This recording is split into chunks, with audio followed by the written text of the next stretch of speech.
We are Sigma Integrale.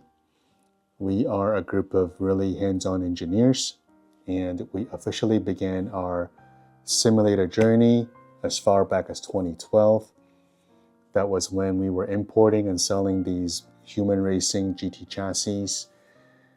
Now, those of you who have been in sim racing for 10 years or more should recognize this iconic design.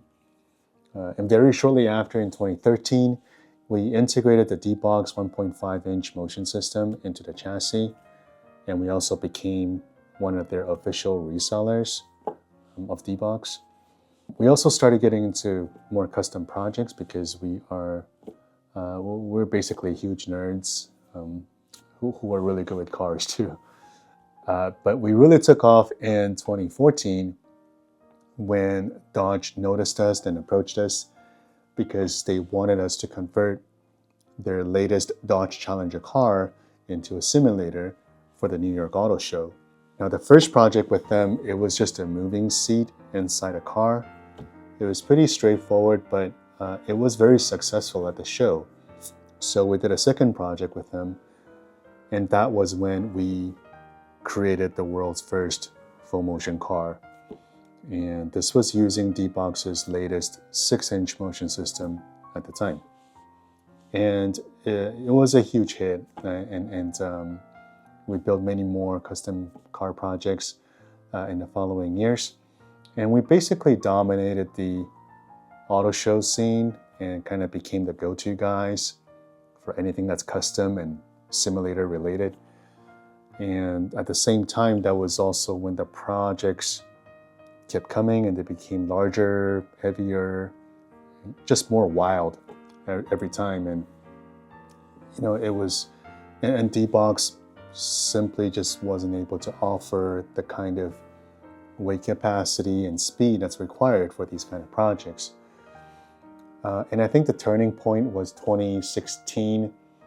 That was when the CEO of Dodge at the time came to us and said that he's got this really cool top secret project. He's working on the fastest production car that's ever been made. This car is going to be so fast that it's able to pop a wheelie in production form, right? So for this project, he wanted us to build a pair of drag racing simulators, and the goal of the project is for the car to be able to lift 1 foot off of the ground, which is like 30 centimeters.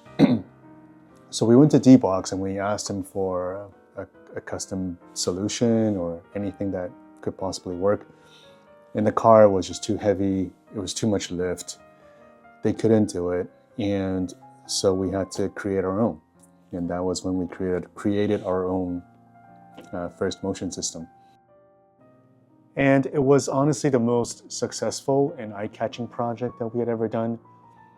And thanks to this, in the next 4 years, we got to build many, many more custom cars and motion systems because of this. And of course, we continue to refine our motion system mechanically, electrically, software. And when in 2020, when the shutdown happened and the auto shows basically stopped in the rest of the world, we were ready to launch our own motion system to the consumers. And that was when our DK motion system was born.